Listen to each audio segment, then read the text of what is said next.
தழைகள் என்று எண்ணாமல் அவற்றில் இருக்கும் நன்மைகள் என்னென்பதை அறிந்து அவற்றை எவ்வாறு உட்கொள்ளலாம் என்பதை பற்றி நம்மிடையே பகிர்ந்து கொள்ள வருகிறார் டாக்டர் கௌதமன் அவர்கள். நம் வீடியோலை வாழ் நிகழ்ச்சியின் அடுத்த பகுதியாக வரவிருப்பது பல்லாண்டு வாழ்ந்திட. அன்பான கலைஞர் தொலைக்காட்சி நேயர்களுக்கு என்னுடைய இனிமையான காலை வணக்கங்கள். அன்றைக்கி நம்ம பார்க்கக்கூடிய தாவரத்துடைய பெயர் வெற்றிலை கஸ்தூரி அப்படின்னு சொல்லக்கூடிய வெண்டைக்காய் வகை சேர்ந்த ஒரு வகையான தாவரம் அப்படின்னு சொல்லுவோம்.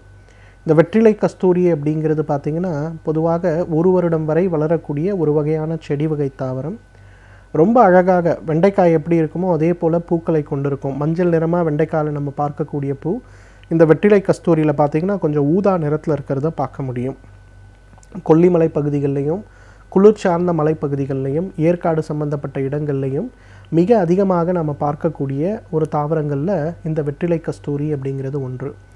வெற்றிலை கஸ்தூரி அப்படிங்கிறது பார்த்திங்கன்னா பொதுவாக உணவுக்காக சில இடங்களில் பயன்படுத்தப்பட்டு வந்தாலும் கூட மருந்துக்காக அப்படின்னு சொல்லும்போது பசி தூண்டியாகவும் உடலில் இருக்கக்கூடிய கழிவுகளை வெளியேற்றக்கூடிய ஒரு பொருளாகவும் அதே போல் உடலில் இருக்கக்கூடிய குளிரை நீக்கக்கூடிய நாளமிலா சுரப்பிகளுடைய செயல்பாடை சரி செய்யக்கூடிய ரொம்ப அழகான ஒரு பொருளாகவும் உபயோகப்படுத்தப்பட்டு வருகிறத நம்ம பார்க்க முடிகிறது. வெற்றிலை கஸ்தூரியுடைய ரொம்ப முக்கியமான ஒரு குணம் அப்படிங்கிறது பார்த்திங்கன்னா இனப்பெருக்க மண்டலம் சம்பந்தப்பட்ட உறுப்புகளை பலப்படுத்துவது அப்படின்னு சொல்லுவோம். பொதுவாக இந்த கஸ்தூரி அப்படின்னு சொல்கிறது மான்லேருந்து கிடைக்கக்கூடிய ஒரு வகையான வேதியியல் பொருள். அந்த கஸ்தூரிக்கு இருக்கக்கூடிய முக்கியமான குணம் என்ன அப்படின்னு பார்த்தோம்னா இனப்பெருக்க மண்டலம் சம்பந்தப்பட்ட உறுப்புகளை சீராக்கி இனப்பெருக்கத்தை அதிகப்படுத்துவது அப்படிங்கிறது அந்த கஸ்தூரியுடைய ஒரு குணம். வெற்றிலை கஸ்தூரி அப்படிங்கிற பேர் இதற்கு ஏன் வந்தது அப்படின்னு பார்த்தீங்கன்னா இதோட இலைகளை கசக்கி நம்ம முகர்ந்து பார்த்தோம்னா அந்த கஸ்தூரின்னு சொல்லக்கூடிய மானிலிருந்து எடுக்கக்கூடிய அந்த ஒரு சுரப்பி எவ்வாறு வேலை செய்யுமோ அதே போல் ஒரு வேலை செய்யக்கூடிய திறன் இருந்ததுனால தான் இதற்கு வெற்றிலை கஸ்தூரி அப்படிங்கிறது பேர். குணம் கூட பார்த்திங்கன்னா கிட்டத்தட்ட நம்மளுடைய உடலில் இருக்கக்கூடிய இனப்பெருக்க மண்டலம் சம்பந்தப்பட்ட விஷயங்களை தூண்டக்கூடியது. இன்றைக்கு சமீப காலமாக வித்தியாசமான ஒரு பிரச்சனை ஏற்படுறதை நம்ம பார்க்க முடிகிறது. அதாவது கணவனுக்கு மனைவி மேலே ஒரு ஈர்ப்போ அல்லது மனைவிக்கு கணவன் மேலே இருக்கக்கூடிய ஈர்ப்பு சிறிது சிறிதாக குறிப்பாக 2 குழந்தை பிறந்த பிறகு ஒரு 35 வயதுக்கு மேலே மிக அதிகமாக பார்க்கக்கூடிய ஒரு பிரச்சனையாக இருக்குது. கணவன் மனைவிக்கு இருக்கக்கூடிய அந்யோன்யம் சிறிது சிறிதாக குறைந்து குறிப்பாக வேலை பார்க்கக்கூடிய கணவன் மனைவிக்கு இடையே இருக்கக்கூடிய அந்யோன்யம் சிறிது சிறிதாக குறைந்து அதுவே இன்றைக்கு பலதரப்பட்ட பிரச்சனைகளுக்கும் விவாகரத்துகளுக்கும் ஒரு காரணமாக இருக்கிறத நம்ம பார்க்க முடிகிறது. பொதுவாக இது இன்றைக்கு ஏற்பட்ட ஒரு பிரச்சனை நம்ம நினைக்கிறோம், அப்படி கிடையாது. இது பல ஆயிரம் வருடங்களுக்கு முன்பே சமூகத்தில் இருந்து வந்திருக்கக்கூடிய ஒரு வகையான உளவியல் சம்பந்தப்பட்ட பிரச்சனை. இந்த பிரச்சனைக்கு ஒரு மிகச்சிறந்த மருந்து என்ன அப்படின்னு கேட்டிங்கன்னா இந்த வெற்றிலை கஸ்தூரி. பொதுவாகவே இந்த வெற்றிலை கஸ்தூரியிலிருந்து எடுக்கக்கூடிய அந்த இலை சூரணத்தையோ அல்லது அந்த விதையில் இருக்கக்கூடிய சூரணத்தையோ அல்லது அதோடைய வேரில் இருக்கக்கூடிய சூரணத்தையோ எடுத்து நன்றாக அரைத்து அதிலிருந்து கிடைக்கக்கூடிய சூரணத்தை ஒரு தேக்கரண்டி காலை ஒரு முறை உணவுக்கு முன்பு இரவு ஒரு முறை உணவுக்கு முன்பு அப்படின்னு நம்ம எடுத்துக்கொள்ளும்போது உடலில் இருக்கக்கூடிய இனப்பெருக்க மண்டலம் சம்பந்தப்பட்ட ஹார்மோன்களில் ஒரு நல்ல மாற்றம் ஏற்படுவதை நம்ம பார்க்க முடியும். அந்த மாற்றம் நன்றாக இருக்கும்போது கணவன் மனைவிக்கு இருக்கக்கூடிய ஒரு வைப்ரேஷன் அதே போல் அவர்களுக்கு இருக்கக்கூடிய ஒரு மன ஒப்புமை சரியாக இருக்கிறத பார்க்க முடியும். அப்படி இருக்கும்போது பார்த்திங்கன்னா பெரும்பாலான நேரங்களில் இயற்கையான முறையிலேயே குழந்தை உருவாவதற்கும் வாய்ப்புகள் இருக்கிறத பார்க்க முடியும். ஏன்னா இன்றைக்கு நிறைய பேர் பார்த்திங்கன்னா கணவன் மனைவி திருமணமாகிறது, 2 பேருமே வேலை செய்கிறாங்க, குழந்தை இல்லை அப்படிங்கிற ஒரு பிரச்சனைக்காக செயற்கை முறை கருவூட்டலை நாட வேண்டிய தேவை இன்றைக்கு இருக்கிறத நம்ம பார்க்குறோம். ஆனால் அந்த மாதிரி இருக்கக்கூடியவர்கள் எல்லாம் ஒரு சின்ன பிரேக் எடுத்து ஒரு 6 மாதம் உடற்பயிற்சி, மனப்பயிற்சி, உணவுகளில் மாற்றம், அதே போல் தேவைப்பட்டால் ஆயுர்வேதத்தில் கொடுக்கக்கூடிய பஞ்சகர்ம சிகிச்சைகளை எடுத்து உடல் சுத்தப்படுத்திட்டு அதன் பிறகு இந்த வெற்றிலை கஸ்தூரியுடைய சூரணத்தை கணவன் மனைவி இருவருமே காலை ஒரு முறை இரவு ஒரு முறை அப்படின்னு ஒரு 6 மாதம் தொடர்ந்து சாப்பிட்டு முயற்சி செய்து பார்க்கும்போது ஒரு 3-4 மாதத்திலேயே நல்ல செய்திகள் கேட்பதற்கு வாய்ப்புகள் நிறைய இருக்கிறது. இப்போ என்னோடய ப்ராக்டிஸ்லேயே பார்த்தீங்கன்னா மெடிக்கலி கணவன் வந்து ஃபிட்டு, மெடிக்கலி மனைவி வந்து ஃபிட்டு, ஆனால் இருந்தாலும் இயற்கையாக குழந்தை பிறக்கலன்னு வரக்கூடியவர்கள் நிறைய பேரை நான் பார்க்குறேன். அந்த மாதிரி வரும்போது முதல்ல நம்ம செய்யக்கூடியது என்னென்னு பார்த்தீங்கன்னா, உடலை சுத்தப்படுத்தக்கூடிய ட்ரீட்மெண்ட்டு கொடுத்துட்டு மனம் சம்பந்தப்பட்ட கவுன்சிலிங்கோ அல்லது அது சம்பந்தப்பட்ட உடற்பயிற்சியோ, அது கூட இந்த வெற்றிலை கஸ்தூரியிலிருந்து எடுக்கக்கூடிய அந்த ஒரு மருந்து தான் 2 பேருக்குமே 6 மாதத்துக்கு நாங்கள் ட்ரீட்மெண்ட்டாக கொடுப்போம். அந்த மாதிரி கொடுக்கும்போது எங்ககிட்ட வரக்கூடிய ஒரு 100 தம்பதிகளில் பார்த்தீங்கன்னா குறைந்தது ஒரு 60-70 பேர் இயற்கையான முறையிலேயே கருத்தரிக்கிறத பார்க்க முடிகிறது. அதுக்கு முக்கியமான காரணம் இந்த வெற்றிலை கஸ்தூரியுடைய ஒரு குணம்தான். இரண்டாவது, மன அழுத்தம் அப்படிங்கிறது இன்றைக்கு நமக்கு எல்லாருக்குமே இருக்கக்கூடிய மிகப்பெரிய பிரச்சனையாக இருக்குது. வேலையில் இருக்கக்கூடிய அழுத்தம், வீட்டில் இருக்கக்கூடிய அழுத்தம், உணவு சாப்பிடுவதில் இருக்கக்கூடிய மன அழுத்தம், அதே போல் மன அழுத்தம் இல்லை அப்படிங்கிற மன அழுத்தம் கூட இன்றைக்கு நிறைய பேருக்கு ரிட்டையர்டு ஏஜில் வரதை நம்ம பார்க்குறோம். 50 வயது வரலும் நல்ல பிஸியாக இருக்கார், 60 ரிட்டையர் ஆகுறாரு. ரிட்டையர் ஆன பிறகு ஒரு நாள் அவர் பார்க்குறதுக்கே எந்த வேலையும் இல்லை, கம்ப்ளீட்டாக ஃப்ரீ ஆகிடுறாரு. அப்போ என்ன ஆகுது, அதுவும் அவர்களுக்கு கடுமையான மன அழுத்தமாக மாறிவிடுகிறது. மன அழுத்தத்திற்காக எடுத்துக்கொள்ளக்கூடிய ஆன்டி டிப்ரெசன்ஸ் அப்படின்னு சொல்லக்கூடிய மருந்துகளை ஒதுக்கி இந்த வெற்றிலை கஸ்தூரியிலிருந்து எடுக்கக்கூடிய அந்த ஒரு சூரணத்தை ஒரு தேக்கரண்டி இயற்கையான ஒரு ஆன்டி டிப்ரெசன்ஸ் மாதிரி வெந்நீர்லேயோ பால்லையோ கலந்து தொடர்ந்து சாப்பிட்டுட்டு இருந்தோம்னா கொஞ்சம் கொஞ்சமாக நம்ம உடம்பில் இருக்கக்கூடிய அந்த ஒரு வெற்றிடத்தை உருவாக்கக்கூடிய மன அழுத்தத்தை உருவாக்கக்கூடிய காரணிகள் படிப்படியாக குறைந்து வரதை பார்க்க முடியும். அந்த மாதிரி குறைந்து வரும்போது சிறிது சிறிதாக சாதாரண விஷயங்களில் இருக்கக்கூடிய சந்தோஷத்தையும் மனம் சம்பந்தப்பட்ட அழுத்தம் குறைந்து மனதில் ஒரு அமைதியான வெற்றிடம் உருவாகி மனம் அமைதியாக இருக்கிறத நம்ம பார்க்க முடியும். ஏன்னா இந்த 50 வயசுக்கு மேலே ஆகும்போது பார்க்கும்போது பெரும்பாலும் பார்த்திங்கன்னா டயபெட்டிஸ் ஆரம்பிக்கிற டைம். அதே போல் இன்றைக்கு வேலை செய்யக்கூடிய ஆண்கள் பெண்கள் பார்த்திங்கன்னா 9 மணிக்கு எழுந்துக்கிறது, ஃபுட்டில் ஒரு கரெக்டான ஒரு ரொட்டீன் இல்லாமல் வேலையில் கடுமையான ப்ரெஷரோடு வர்றது, இந்த மாதிரி இருக்கும்போது கொஞ்சம் கொஞ்சமாக அவர்களுக்கு தேவையில்லாத மன அழுத்தம் ஏற்பட்டு சின்ன வயசுலேயே சர்க்கரை சம்பந்தப்பட்ட கோளாறுகள், இதய சம்பந்தப்பட்ட பாதிப்புகள் ஏற்பட்டு மிகப்பெரிய பிரச்சனையை ஏற்படுத்துறதை பார்க்குறோம். இதெல்லாம் குறைப்பதற்கு இந்த வெற்றிலை கஸ்தூரி ஒரு மிகச்சிறந்த மருந்து. வெற்றிலை கஸ்தூரி அப்படிங்கிறது பொதுவாகவே எல்லா நாட்டு மருந்து கடைகள்லேயும் கிடைக்கக்கூடிய ஒரு மருந்து. கொஞ்சம் பெரிய ஊரில் மதுரை, சென்னையிலலாம் ரொம்ப சாதாரணமாக கிடைக்கக்கூடிய ஒரு மருந்து. தகுந்த மருத்துவ ஆலோசனையின் பேரில் சரியான முறைப்படி இதை உபயோகப்படுத்தி வந்தோமேயானால் நம்மாலும் பல்லாண்டு காலம் ஆரோக்கியமாக வாழ்ந்திட முடியும். சமூகத்தில் நடக்கும் பிரச்சனைகளில் நாம் எவ்வாறு நம்முடைய பங்களிப்பை அளிக்கலாம் என்பதை பற்றி நம்மிடையே பகிர்ந்து கொள்ள வருகிறார் எழுத்தாளர் மனுஷபுத்திரன் அவர்கள். நம் வீடியோலே வா நிகழ்ச்சியின் அடுத்த பகுதியாக வரவிருப்பது தீதும் நன்றும்.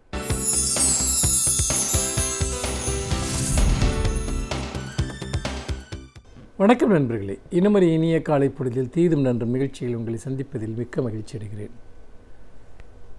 இந்த நூற்றாண்டில் இந்த உலகத்தினுடைய மிகப்பெரிய பிரச்சனையாக எது இருக்கப் போகிறது என்று கேட்டால் பலரும் பலவிதமான பதில்களை சொல்வார்கள்.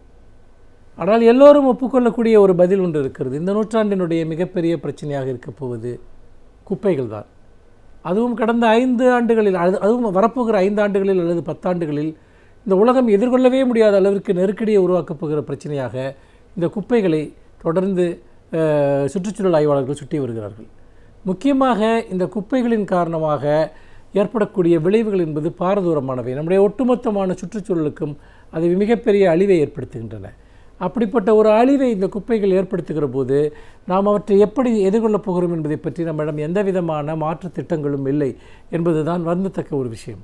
அல்லது அப்படி இருக்கிற திட்டங்களையும் நாம் முறையாக செயல்படுத்தவில்லை என்பதை நாம் பார்க்கிறோம். குப்பைகளில் பலவிதமான குப்பைகள் இருக்கின்றன. முக்கியமாக அன்றாட வீட்டு உபயோகப் பொருள்களிலிருந்து பயன்படுத்தக்கூடிய குப்பைகள் இருக்கின்றன, அல்லது மக்காத எலக்ட்ரானிக் குப்பைகள் இருக்கின்றன, பிளாஸ்டிக் கழிவுகள் இருக்கின்றன. இப்படியாக குப்பைகளின் காரணமாக ஒருபுறம் நோய்கள் பெருகுகின்றன, இன்னொரு புறம் நிலத்தடி நீர் மாசுபடுகிறது, நீர்வழிப்பாதைகள் அடைபடுகின்றன, மண்வளம் மோசமாகிறது, வேளாண்மை பாதிக்கப்படுகிறது. ஏனென்றால் நாம் ஒரு மிகப்பெரிய நுகர்வு கலாச்சாரத்தை இன்றைக்கு கட்டி உருவாக்கி இருக்கிறோம். இந்த நுகர்வு கலாச்சாரத்தினுடைய ஒரு விளைவு என்பது குப்பைகள் தான். பல்லாயிரக்கணக்கான டன் குப்பைகள் ஒவ்வொரு நாளும் பூமியில் விழுந்த வண்ணம் இருக்கின்றன.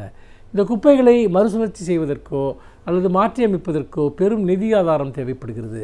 மேற்கு நாடுகள் அதற்கான வழிமுறைகளை எல்லாம் ஏற்கனவே உருவாக்கி இருக்கின்றன. ஆனால் துரதிர்ஷ்டவசமாக ஆசிய நாடுகளில் அத்தகைய வழிமுறைகள் உருவாக்கப்பட்டாலும் கூட அரசுகளினுடைய மெத்தனம் காரணமாக அவை செயல்படுத்தப்படுவதில்லை. அப்படிப்பட்ட ஒரு சூழலில் தான் இன்றைக்கு தமிழகம் குப்பைகளினுடைய மாநிலமாக, முக்கியமாக சென்னை நகரம் குப்பைகளினுடைய ஒரு தலைநகரமாக மாறியிருக்கிறது என்பதை நாம் இங்கே பதிவு செய்ய வேண்டியிருக்கிறது.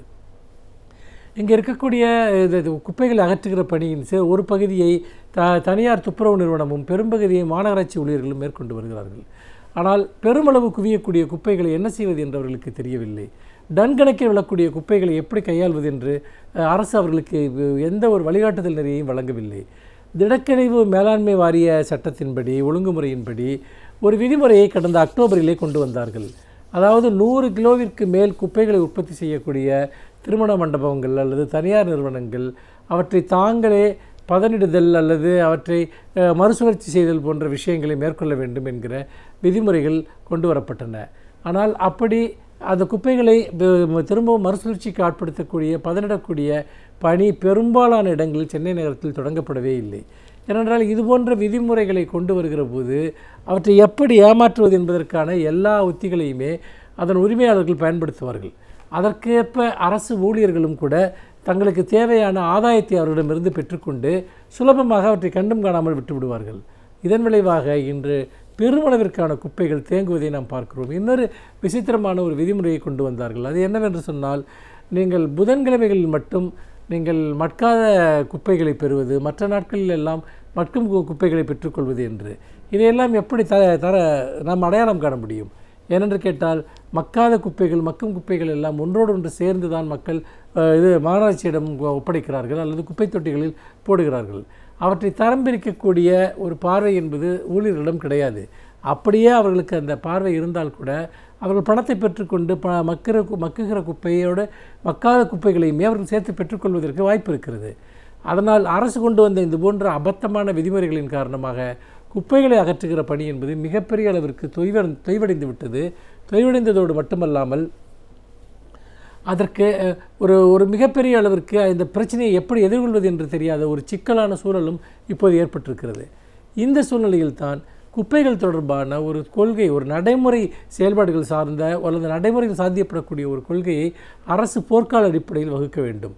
முக்கியமான ஒரு விஷயம் என்பது, வெளி மாநிலங்களிலிருந்தோ வெளிநாடுகளிலிருந்தோ இங்கு எந்த நிறுவனமும் குப்பைகள் கொட்டுவதை அரசு விழிப்புணர்வுடன் தடுத்து நிறுத்த வேண்டும். அப்படி தமிழகத்திற்கு பல்வேறு விதங்களில் குப்பைகள் இங்கு கொண்டு வரப்பட்டு அவை இங்கு கொட்டப்படுகின்றன என்கிற செய்திகள் தொடர்ந்து வந்த வண்ணம் இருக்கின்றன. இன்னொன்று, தனியார்கள் உற்பத்தி செய்யக்கூடிய அதிக அளவிலான குப்பைக்கு ஒரு கட்டணத்தை வசூலித்து கொண்டு அரசே அந்த பணியை மேற்கொள்ள வேண்டும். அதை நீங்களே செய்து கொள்ளுங்கள் என்று விட்டால் அவர்கள் இதை ஒருபோதும் செய்ய மாட்டார்கள். இன்னும் சொல்லப்போனால் அப்படி செய்யாமல் இருப்பதற்கான எல்லா வழிமுறைகளையும் அவர்கள் தேடுவார்கள். அதனால் குப்பைகளை அகற்றுகிற பணியை மாநகராட்சி முழுமையாக மேற்கொள்ள வேண்டும். மக்களுடைய சிறு அளவிலான குப்பைகளை மாநகராட்சி பெற்றுக்கொள்கிற போது பெரும் குப்பை கழிவுகளை அகற்றுவதற்கு கட்டண நிர்ணயம் செய்யலாம். அந்த கட்டண நிர்ணயத்தின் அடிப்படையில் அவர்கள் அந்த குப்பைகளை அகற்றலாம். அதற்கு முதன்மையான ஒரு விஷயம் என்பது, மாநகராட்சிக்கு புதிய எந்திரங்களை வாங்குவது அல்லது புதிய ஒரு ஊழியர்களை நியமிப்பது போன்ற விஷயங்கள் எல்லாம் இன்றைக்கு மிக மிக முக்கியமான ஒன்று. இன்றைக்கு ஊழியர்களுடைய பற்றாக்குறையினால் மாநகராட்சி தவித்து கொண்டிருக்கிறது. அந்த ஊழியர்களுடைய நலன்கள் பாதுகாக்கப்படவில்லை. அப்படிப்பட்ட சூழ்நிலையில் குப்பைகளை மறுசுழற்சி செய்வதற்கான ஒரு நவீன கட்டமைப்புகளை நாம் உருவாக்க வேண்டும். இப்பொழுது என்ன நடக்கிறது என்று சொன்னால், பல இடங்களில் சேகரிக்கப்படுகிற குப்பைகள் ஊருக்கு ஒதுக்குப்புறமான இடங்களில் மலை போல் குவிக்கப்படுகின்றன. அதனிலிருந்து உருவாகக்கூடிய கிருமிகள், கொசுக்களின் காரணமாக பெருமளவிற்கவை தொற்று நோய்களினுடைய கூடாரங்களாக மாறிக்கொண்டிருப்பதுடன் அவை மக்களுக்கு பெரும் ஒரு அசுத்த உணர்வை ஏற்படுத்துகின்றன என்பதை நாம் மறந்துவிடக்கூடாது. அப்படி இருக்கிற போது குப்பைகளை மறுசுழற்சி செய்யக்கூடிய ஒரு மிகப்பெரிய ஒரு திட்டத்தை அரசு முன்னெடுக்க வேண்டும். அந்த திட்டம் என்பது நாம் எதிர்காலத்தை குப்பைகளிடமிருந்து காப்பாற்றுவதற்காக அல்லது நம்முடைய எதிர்கால சந்ததியினர் ஒரு குப்பையான வாழ்க்கையை வாழ்ந்து விடாமல் இருப்பதற்காக, நம்முடைய எதிர்கால சந்ததியினர் ஒரு குப்பையான வாழ்க்கையை வாழ்ந்து விடாமல் இருப்பதற்கு அது மிக மிக அவசியம். மீண்டும் இன்னும் ஒரு புதிய சிந்தனையோடு உங்களை சந்திக்கிறேன். நன்றி, வணக்கம். பல்வேறு துறைகளில் பல சாதனைகளை படைத்தவர்கள் அவர்களுடைய அனுபவங்களை நம்முடன் பகிர்ந்து கொள்ளும் போது அது நமக்கு சிறந்த தூண்டுகோலாக அமைகின்றது. அந்த வகையில் இன்றைய சிறப்பு விருந்தினர் யார் என்பதை பற்றியும் அவர்கள் என்ன செய்திகளை நம்முடன் பகிர்ந்து கொள்ளப் போகிறார்கள் என்பதையும் பார்க்கலாம். நம் விடியலை வா நிகழ்ச்சியின் அடுத்த பகுதியாக வரவிருப்பது சிறப்பு விருந்தினர் பகுதி.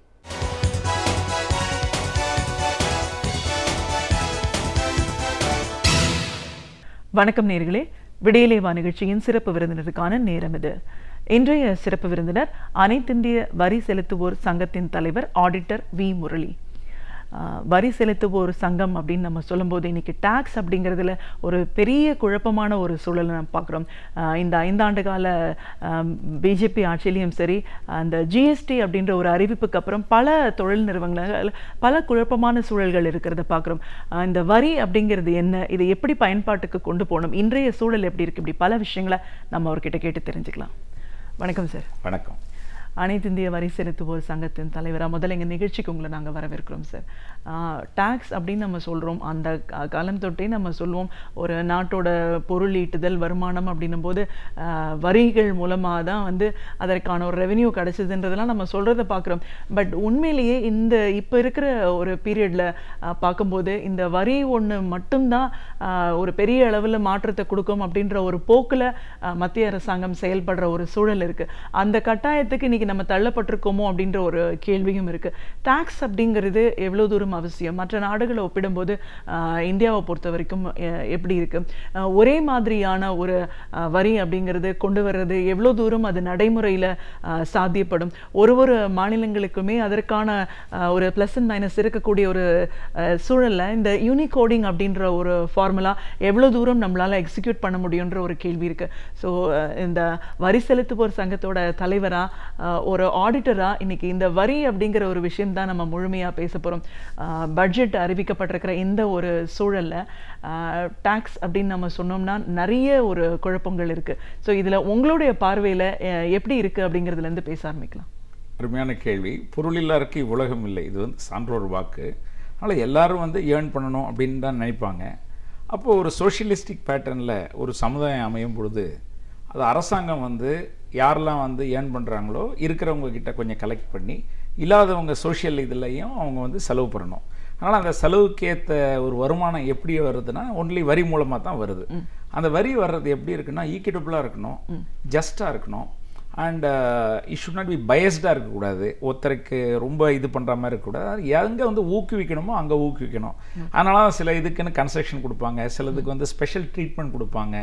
எங்கெல்லாம் வந்து ஒரு ஆக்கப்பூர்வமான வழிகளில் வந்து ஊக்குவிக்கணுமோ அங்கெல்லாம் அதுக்கான ஃபண்டிங் கொடுத்துருப்பாங்க. அதுக்கேற்ற மாதிரி பட்ஜெட் அலோகேட் பண்ணுவாங்க, துறை சார்ந்த பட்ஜெட் வந்து அலோகேட் பண்ணுவாங்க. இப்போ ஒரு பாலிசி ஸ்டேட்மெண்ட் கொடுக்கும் பொழுது, அப்போது ஒரு ஹெல்த்துக்கோ அல்லது ஒரு எஜுகேஷனுக்கு ஒரு கொடுக்கும்பொழுது அந்த அலோகேஷன் வந்து அந்த த்ரூ த மினிஸ்ட்ரி மூலமாக போகும் உங்களுக்கு. அது வரி மூலமாக தான் வருது. அதனால் இந்த வரின்றது இன்றைக்கு ஒரு இன்றியமையாத ஒன்று தான். அதில் வந்து அந்த ஈக்விட்டி அப்படின்னு சொல்கிறோம் பார்த்தீங்களா, அது நியாயமான முறையில் மக்கள் வந்து ஏற்றுக்கூறக்கூடிய வகையில் அவங்களுக்கு வந்து முரண்பாடு இல்லாமல் கன்ஃபியூஷன் எல்லாம் இல்லாமல் அந்த ஒரு தெளிந்த ஒரு நீரோட மாதிரி இருந்தால் தான் அவங்களால அப்சார்வ் பண்ண முடியும். ஆக்சுவலாக இதுதான் பேசிக் பாயிண்ட்டு. இப்போ அந்த ஜிஎஸ்டி ஆஸ்பெக்டில் நீங்கள் வாட் எவர் யூ மென்ஷன்ட், இப்போ ரீசெண்ட் அமெண்ட்மெண்ட்ஸ்னு எடுத்தீங்கன்னு வச்சுங்க, இப்போ பெரிய ரிஃபார்ம்ஸ் எடுத்திங்கன்னா அது ஒரு ஜிஎஸ்டி. அதில் தான் நீங்கள் சொல்கிற மாதிரி அந்த ஸ்டேட்டு கூடிய அந்த சேல்ஸ் டேக்ஸ் இதெல்லாம் கூட விற்பனை வரியெல்லாம் இதில் அடக்கி ஜிஎஸ்டின்னு போட்டு குட்ஸ் அண்ட் சர்வீஸ் டேக்ஸ்னு எல்லாத்தையும் உள்ளடக்கிய வரியா one nation one tax and one மார்க்கெட்டுன்ற ஒரு முறையில் அது பண்ணுறது. இது பண்ணும்பொழுது என்ன விஷயம்னு கேட்டிங்கன்னா, ஒரிஜினலாக என்ன எக்ஸ்பெக்ட் பண்ணாங்கன்னு கேட்டிங்கன்னா அந்த இன்புட் கிரெடிட் இந்த என்டையர் சப்ளை செயின், அதுதான் கான்செப்டே ஜிஎஸ்டிக்கு. அதை ஒருத்தர் வந்து கட்டிடுறாரு அப்படின்னு சொன்னால் கட்டிட்டு அடுத்த செயினில் சப்ளை பண்ணும்பொழுது அதை வந்து அவர் ரெக்கவர் பண்ணிக்கலாம். ஆனால் கன்சியூமர் ஆங்கிளில், ஏன்னா எளியற சிஸ்டம் என்னென்னா எக்ஸைஸ் டியூட்டின்னு ஒன்று இருந்தது, அப்புறம் சேல்ஸ் டேக்ஸ்னு ஒன்று இருந்தது. அப்போ அது கொண்டு வரும்பொழுது அதனுடைய அப்ஜெக்டிவ் என்னன்னு கேட்டிங்கன்னா இந்த எஸ்கலேஷன் டேக்ஸுக்கு வரிக்கு வரின்னு சொல்லுவாங்க பாருங்கள், அதுபோல் ஒரு எஸ்கலேஷன் இருக்குது. இப்போது அதை நம்ம ரீப்ளேஸ் பண்ணுறோம் ஜிஎஸ்டினால். அதை ரீப்ளேஸ் பண்ணும்பொழுது இந்த எஸ்கலேஷன் போயிடும் உங்களுக்கு. அந்த மேலே மேலே அந்த ஸ்னோபாலிங் எஃபெக்ட்னு சொல்லுவாங்க, அந்த ஸ்னோபாலிங் எஃபெக்ட் வந்து கம்மியாயிடும். அதனால் யார் உற்பத்தியில் வந்து நீங்கள் எக்ஸைஸ் டியூட்டி கட்டுறதுக்கு பதிலாக சப்ளையில் அதை கொண்டு வரோம். சப்ளையில் யார் வந்து இது பண்ணுறாங்களோ அவங்க முதல்ல கட்டுவாங்க, அப்புறம் அடுத்த செயினில் கொடுக்கும்போது அதை ரெக்கவர் பண்ணிப்பாங்க. It will go like that. இப்போ கன்சியூமருக்கு ரீச் ஆகும் பொழுது பார்த்தீங்கன்னா உங்களுக்கு முன்னாடி கட்டினதை விட இது கம்மி ஆகணும். அதான் சிஸ்டம், ஆகணும் அதுதான் சிஸ்டமே. உங்களுக்கு அல்டிமேட்லி என்னன்னு கேட்டிங்கன்னா இந்த ஸ்னோபாலிங்னால இந்த ஸ்னோபாலிங்கை எடுத்துடுறோம். ஜிஎஸ்டி முறைனால மேலே மேலே போடக்கூடிய அந்த வரி வந்து தவிர்க்கப்படுகிறது. அதனால் நீங்கள் வந்து அது ஒரு குறிப்பிட்ட எல்லைக்கு தான் இருக்கும். அப்போ ஃபைனலாக கன்சியூமருடைய ப்ரைஸில் அது ரிஃப்ளெக்ட் ஆகணும் இல்லைங்க. The proof of the pudding in சீட்டிங்னு சொல்லுவாங்க. அதுதான் கடைசியாக ஒருத்தர் வந்து அதை வாங்கும் பொழுது அந்த கன்சியூமருக்கு வந்து முன்னாடி எவ்வளோ கொடுத்தோம் இப்போ என்ன கொடுக்குறோம் அதுதான் அவருக்கு தெரியும். மற்றதெல்லாம் அவருக்கு தெரியாது. உங்களுக்கு அது எம்ஆர்பியா இல்லையா, அது பண்ணணுமா வேணாமா, அதெல்லாம் வேணாம். முன்னாடி நான் இவ்வளோ வாங்கிட்டு இருந்தேன், இன்றைக்கி இவ்வளோ இருக்குது. நான் முன்னாடி ஹோட்டலுக்கு போனால் இவ்வளோ சாப்பிட்டுட்டு இருந்தேன், அப்போ எனக்கு பில் இவ்வளோ தான் வந்தது இந்த ஐட்டத்துக்கு, இப்போ இவ்வளோ இருக்குது அப்படின்னு. இப்போ என்ன ஆச்சுன்னு கேட்டிங்கன்னா, மெனி ஆஃப் த ஐட்டம்ஸ் பார்த்தீங்கன்னா 18% அல்லது 28 whatever it is 12 5 இல்லை சில பல்சஸ் இந்த மாதிரி ஒரு இன்றியமையாத வந்து எக்ஸம்ஷன் கொடுத்துருக்குறாங்க. ஆனால் என்ன ஆகுதுன்னு கேட்டிங்கன்னா, எல்லாருமே வந்து அதை பெனிஃபிட்டை வந்து பாஸ் ஆகணும்னு சொன்னால் அந்த ப்ரைஸை வந்து அவங்க ரெடியூஸ் பண்ணணும். ப்ரைஸ் ஏன்னு கேட்டிங்கன்னா, முன்னாடி இருக்கிற மார்ஜின் இருக்குது பாருங்கள், அந்த மார்ஜினை கீப் அப் பண்ணிவிட்டு இந்த இன்புட் கிரெடிட் அவங்களுக்கு கிடைக்குது பாருங்கள், கிடைக்கிறத வந்து ப்ரைஸில் வந்து ரெடியூஸ் பண்ணணும். அப்போ தான் அவங்க நினைக்கிற அந்த டிசையர்டு எஃபெக்ட் வந்து கன்சியூமர், அந்த பயனீட்டாளர்கள் வந்து அதில் பயன்படணும் அப்படின்னு சொன்னால் அந்த ப்ரைஸில் ரெடியூஸ் ஆனால் தான் முடியும் உங்களுக்கு, இல்லைனா முடியாது. ஏன்னா டேக்ஸ் போர்ஷன் ஜாஸ்தி ஆகிடுச்சு, அதே ரேட் இருக்கணும்னா எப்படி, அவருக்கு வர அந்த டேக்ஸ் இன்புட் கிரெடிட் வருது பாருங்கள், அதை வந்து கன்சியூமருக்கு வந்து பாஸ் பண்ணணும். பட் ஆனால் அது பாஸ் ஆகிறது கிடையாது. கண்டிப்பாக சார், இதில் ஒரு குழப்பம் இருக்குது. இப்போது இந்த எண்ட் யூசர்னு நீங்கள் சொல்லும் போது இன்றைக்கி ஒவ்வொரு லெவல்லையுமே நம்ம டேக்ஸ் கட்டுறோம், அடுத்ததுக்கு போகும்போது இட்ஸ் அ செயின், அங்கேருந்து நம்ம திருப்பி எடுக்கிறோம் அப்படின்னும் போது இன்றைக்கி சப்ளையர் ஒரு இடத்துல கன்சியூமராக இருப்பார், அதுக்கப்புறம் தான் அவங்க சப்ளை பண்ணுறாங்க. ஸோ இந்த பெனிஃபிட்னு வரும்போது எல்லா இடத்துலையுமே தான் அது தேவைப்படுது. ஒரு ஹோட்டல் இண்டஸ்ட்ரி எடுத்தாலும் அது ரா மெட்டீரியல் ப்ரொக்யூர்மெண்ட் இப்படின்னு வரும்போது இந்த செயின் பிரேக் ஆகாமல் போகுதா, எங்கே அதை டேக்ஸ் குறைக்கிறாங்க? அதே நேரத்தில் சில ப்ராடக்ட் நம்மளுக்கு வந்து ஒரு ஸ்டேட்டுக்கும் ப்ளஸ் ஆர் மைனஸ் இருக்கும், அதோட ஆரிஜினாக இருக்கும். இப்போ அதை யூனி கோடில் கொண்டு வரும்போது ஜாஸ்தி ஆகிற மாதிரி இருக்கும். இந்த ப்ளஸ் அண்ட் மைனஸ் பார்க்கும்போது தமிழ்நாட்டை பொறுத்த வரைக்கும் இந்த ஜிஎஸ்டி இம்ப்ளிமெண்டேஷனுக்கு அப்புறமா சேஞ்சஸ் இன் growth எப்படி இருக்கு? சேஞ்சஸ் இன் growth வந்து நமக்கு இப்போ ஸ்டாட்டிஸ்டிக்ஸ் வந்து இப்போ சென்ட்ரலில் போகிறதுனால உங்களுக்கு இப்போ சர்வீஸ் டேக்ஸ் வந்து முன்ன வந்து ஸ்டேட் கவர்மெண்ட்டுக்கு வந்து அதில் பங்களிப்பு கிடையாது, அதில் பெனிஃபிட் கிடையாது. இப்போ என்னன்னா அந்த 18% வருது பார்த்தீங்களா, அதில் 9% வந்து ஸ்டேட் கவர்மெண்ட்டுக்கும் வருது சர்வீஸ் டேக்ஸில். இது அட்வான்டேஜ். என்ன டிஸ்அட்வான்டேஜ்னா, இத்தனை நாளாக நீங்கள் சொன்னீங்க இல்லையா, ஒரு சில ப்ராடக்ட்டுக்கு இப்போ ஜூட்னு எடுத்திங்கன்னா பெங்கால் கவர்மெண்ட் வந்து இந்த ஜூட்டுக்கு சணலுக்கு வந்து ஒரு முக்கியத்துவம் கொடுப்பாங்க.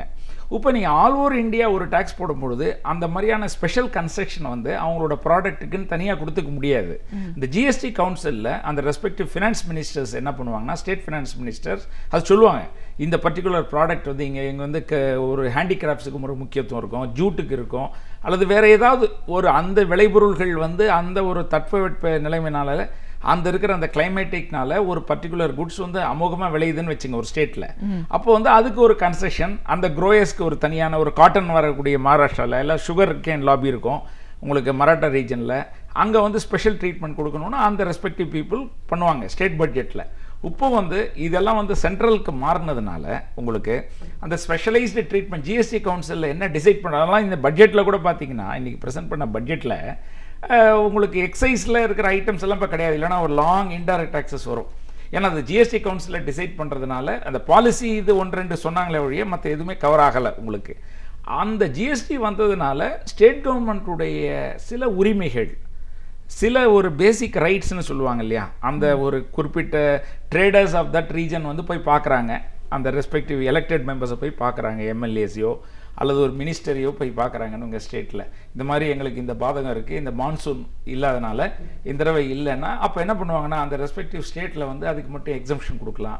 ஏன்னு கேட்டிங்கன்னா வாஸ்ட் கண்ட்ரி இந்தியா, அது வந்து பல ஸ்டேட்ஸை உள்ளடக்கியது. இன்றைக்கி சிங்கப்பூர் அதை வச்சு நம்ம கம்பேர் பண்ண முடியாது. நம்மளுடைய பாப்புலேஷனாக இருக்கட்டும் அல்லது ஒரு ஜியோகிராஃபிக்கல் ரீஜனாக இருக்கட்டும் ரொம்ப ஒய்டு ரொம்ப அகண்ட பாரதம்னு சொல்லுவாங்க. அந்த அகண்ட பாரதத்தில் பல மாநிலங்களை உள்ளடக்கிய பாரதம் நம்மளுது. அப்படி இருக்கும் பொழுது அவங்களுடைய நீட்ஸுக்கு தகுந்த மாதிரி அந்த ரெஸ்பெக்டிவ் ஸ்டேட் கவர்மெண்ட் இமீடியட்டாக ஒரு டிசிஷன் எடுத்துட முடியும். ஆமாம் இது கரெக்டு தான், இது வந்து இந்த தடவை போச்சு மான்சூன் வரல அதனால் அஃபெக்ட் ஆகிருக்கிறாங்க, அவங்களுக்கு ஒரு ட்ரீட்மெண்ட் ஸ்பெஷலாக கொடுக்கணும் அப்படின்னு சொல்லி நம்ம கொடுக்கலாம். பட் இப்போ இந்த இதில் வரும்பொழுது இன்னைக்கு ஜிஎஸ்டி கவுன்சில் நெக்ஸ்ட் மீட்டிங்கோ அங்கே வந்து இவங்க இம்ப்ரெஸ் பண்ணி அது ஆல் ஓவர் இந்தியா சரியாக இருக்குன்னு சொல்ல முடியாது. ஒரு இடத்துல வெயில் அடிக்கும், ஒரு இடத்துல மழை பெய்யும், அங்கே இருக்கிற கிராப் பேட்டர்ன் மாறும் உங்களுக்கு. அதனால அந்த ஒரு பர்சனலைஸ்டு அட்டென்ஷன் கொடுத்துட்டு இருந்தோம் பாருங்க, அது வந்து இந்த ஜிஎஸ்டி ரிஜீமில் பண்ண முடியாது. இது ஒரு முரண்பாடு தான் உங்களுக்கு.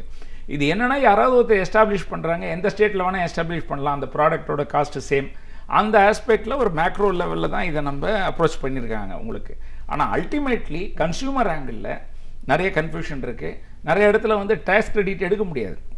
ஆனால் கவர்மெண்ட்டை பொறுத்த வரைக்கும் இது அட்வான்டேஜ். என்னன்னு கேட்டிங்கன்னா, ஒன்ஸ் முதல்ல கலெக்ட் பண்ணிடுறாங்க. இப்போ அவங்க பாஸ் பண்ணுறாங்களோ இல்லையோ கவர்மெண்ட்டுக்கு முதல்ல வந்துடும். உங்களுக்கு ஒரு பர்டிகுலர் ஒரு ஃபர்னிச்சர் இருக்குது, 18% ஒரு மேனுஃபேக்சரர், ஃபைனலாக வந்து கன்சூமர் வந்து 18% ஆட் ஆகும். அவருக்கு வந்து சப்போஸ் அவருடைய கோடு கொடுத்து அவர் வந்து ஒரு பிஸ்னஸ் பண்ணி அந்த 18% கொடுத்ததை வந்து அவர் அட்ஜஸ்ட் பண்ணிக்கிறாருன்னு வச்சுங்க, அப்போ அவரால் அப்சர்வ் பண்ண முடியும். ஆனால் நீங்கள் பார்த்தீங்கன்னா 70% பார்த்தீங்கன்னா ஃபைனல் கன்சியூமர்ஸ் வந்து ஹவுஸ் ஹோல்ட் ஐட்டமாக இருக்கும், வீட்டுக்கு உபயோகம் பண்ணுறதா இருக்கும், அல்லது எக்ஸம்டட் கேட்டகரியாக இருப்பாங்க, பிஸ்னஸ்மேன், அல்லது அவங்க அக்ரிகல்ச்சரிஸ்டாக இருப்பாங்க. ஏன்னா Gandhiji side India lives in villages. அப்புறம் வாங்கக்கூடிய அந்த மோப்பட் வாங்குறவங்களோ 2 வீலர் வாங்குறவங்களோ எல்லாருமே ஃபைனலாக வந்து அந்த இன்புட் கிரெடிட்டே அவைல் பண்ணாமல் இருக்கிறவங்க தான் ஜாஸ்தி. அதனால் அந்த கலெக்ஷன் பார்த்தீங்கன்னா கவர்மெண்ட்டுக்கு வந்து ஹியூஜாக வரும், அபரிதமாக வரும். என்ன கேட்டிங்கன்னா, எர்லியராக ஒரு சின்ன அமௌண்ட்டு ஒரு 5% அல்லது 6% வேட்டாக நீங்கள் போடுறதுக்கும், இன்றைக்கு வந்து நீங்கள் 18-28% வாங்கிட்டு ஃபைனலாக அவங்க வந்து அப்சார்ப் பண்ணிக்க முடியலன்னு சொன்னால் அந்த entire credit will go to government. அதனால் அந்த கலெக்ஷன் வில் பி மோர் உங்களுக்கு. அதில் 50% வர்றதுனால ஸ்டேட் கவர்மெண்ட்டுக்கும் அந்த டிவிஷன் பேசிஸில் கிடைக்கலாம். கன்சியூமர் ஆங்கிளில் ஓரளவு பாதிப்பு இருக்கும் கட்டாயம் அந்த ஃபைனல் ப்ராடக்ட். மேனுஃபேக்சர் லெவல்லையும் அந்த பாதிப்பு பெரிய கன்ஃபியூஷன் தான். அவங்கள பொறுத்த வரைக்கும் எங்கேயும் எடுக்க முடியாது, அங்கேயும் போய் கேட்க முடியாது. இதில் எஸ்எம்இ செக்மெண்ட் இருக்கு பாருங்க, அவங்க தே கெட் ஹிட். ஏன்னு கேட்டிங்கன்னா, பிக்கர் கார்பரேட்ஸ் வந்து ஆல்ரெடி வேட் சிஸ்டத்தில் அவங்க மூவ் ஆயிருக்காங்க எளியராக. அதனால அவங்களுக்கு வந்து அந்த டிரான்சிஷன் ப்ராசஸ் வந்து கொஞ்சம் ஸ்மூத்தாக இருக்கும். ஏன்னு கேட்டிங்கன்னா, அவங்க நாலேஜபிள் ஸ்டாஃபோ அல்லது இன்ஃப்ராஸ்ட்ரக்சர், அவங்களுக்கு கட்டமைப்பு வசதி, அது எல்லாமே கொஞ்சம் அதிகமாக இருக்கும் அங்கே. உங்களுக்கு எஸ்எம்இன்னு பண்ணும்பொழுது அவங்க ஃப்ரெஷ் இன்வெஸ்ட்மெண்ட் பண்ணணும், அந்த ஹியூமன் ரிசோர்ஸஸில் இன்வெஸ்ட் பண்ணணும், அதுக்கேற்ற ஒரு இன்ஃப்ராஸ்ட்ரக்சர். ஏன்னா it is totally online process. அந்த ஆன்லைன் ப்ராசஸுக்கும் முன்ன வந்து ஒரு கவுண்டர்லேயே ஒரு ஓனரே வந்து எடுத்து வாங்கி கொடுக்கலாம் உங்களுக்கு. இப்போ அப்படி இல்லை, அதை மேன் பண்ணுறதுக்கு ஒரு ஆளாக இருக்கணும், அவங்கள வந்து எஜுகேட் பண்ணணும், அவங்க ப்ராப்பராக பண்ணணும். ராங்காக கோடிஃபிகேஷன் பண்ணிவிட்டு அந்த கிரெடிட் கிடைக்காது உங்களுக்கு. மீன மேனுவல் சிஸ்டத்தில் மாற்றிக்கலாம், அடுத்த ரிவைஸ் ரிட்டர்னில் மாற்றலாம். இப்போ அதை பண்ணுறது வந்து உங்களுக்கு கஷ்டம், அந்தந்த இதில் கரெக்டாக ரிவைஸ் பண்ணணும். அதனால் இதெல்லாம் வந்து சர்டன் சேலஞ்சஸ். இப்போ நிதிநிலை அறிவிக்கப்பட்ட இந்த ஒரு சூழலில் இப்போ இதில் பார்த்தீங்கன்னா, தனிநபர் பொறுத்த வரைக்கும் வருமான வரி அப்படின்னு பார்க்கும்போது ஒரு பெரிய எக்ஸ்பெக்டேஷன் இருந்தது. சேலரிட் பீப்புள்னால் இப்போ இந்த இதில் இப்படி எக்ஸம்ஷன் கிடைக்குமோன்னு. பட் அதை பற்றின எந்த ஒரு அறிவிப்பும் இதில் இல்லை. ஆனால் கார்ப்பரேட் நிறுவனங்களை பொறுத்த வரைக்கும் 25% வரைக்கும் அந்த சலுகைகள்னு கொடுத்துருக்காங்க. ஸோ இப்போ ஒரு காமன் மேனுக்கும் ஒரு நிறுவனங்களும் ஒப்பிட்டு பார்க்கும்போது இது ஒரு பெரிய ஏமாற்றமான ஒரு சூழல் தானே இந்த பட்ஜெட். இந்த நிதிநிலை அறிக்கை 2018 சப்மிட் பண்ண ஃபினான்ஸ் மினிஸ்டர் பார்லிமெண்ட்டில் தாக்கல் பண்ணதில் பார்த்தீங்கன்னா, தனிநபர் வருமானத்துக்கு ஒரு எக்ஸம்ஷன் லிமிட் வந்து உயர்த்தப்படும், உச்சவரம்பு உயர்த்தப்படும்ன்ற நம்பிக்கை எல்லாருக்குமே இருந்தது. என்ன கேட்டிங்கன்னா, லாஸ்ட் 2 இயர்ஸாக உயர்த்தப்படவே இல்லை. ஃபஸ்ட்டு வந்து காங்கிரஸ் இன்ட்ரீம் பட்ஜெட் போடும்பொழுது அவங்க இன்க்ரீஸ் பண்ணியிருந்தாங்க. அந்த இதுதான் அப்படியே கண்டினியூ ஆச்சு உங்களுக்கு. அப்போ நியூ கவர்மெண்ட் வந்த பொழுது அது அப்படியே கண்டினியூ ஆச்சு. அதுக்கப்புறமா அந்த பேசிக் எக்ஸம்ஷன் வந்து லாஸ்ட் 2 இயர்ஸ் பண்ணவே இல்லை. இப்போ நீங்கள் பார்த்தீங்கன்னா, பார்லிமெண்டேரியனுக்கு ஆட்டோமேட்டிக்காக அவங்களுக்கு 5 வருடங்களில் எமாலிமெண்ட் வந்து ஆட்டோமேட்டிக்காக ரிவைஸ் பண்ணுவோம், அதை காஸ்ட் இன்ஃப்ளேஷன் இண்டெக்ஸோட லிங்க் பண்ணுவோன்னு சொல்லி கிளியராக கொடுத்துருக்குறாங்க. அது வரவேற்கத்தக்கதான், அது ஒன்றும் தப்பு இல்லை. அதே மாதிரி காஸ்ட் இன்ஃப்ளேஷன் இண்டெக்ஸ் எப்படி கால்குலேட் பண்ணுறீங்க, கேபிட்டல் கெயின்ஸ்க்கு எப்படி வந்து கேபிட்டல் கெயின்ஸுடைய டாக்ஸேஷன் வரும்போது இண்டெக்ஸ் பண்ணி அதில் fall in the rupee value எப்படி கணக்கிடுறோம், அதே மாதிரி இந்த தனிநபர் வருமானத்துலேயும் பார்த்தீங்கன்னா எவ்வளோ இடத்துல பார்த்தீங்கன்னா ஆர்கனைஸ் லேபர் இருக்காங்க. இப்போ 20-25,000 ரூபாய் 30,000 ரூபாய் சம்பளம் இல்லாமல் சிட்டியில் இருக்க முடியுமா உங்களுக்கு?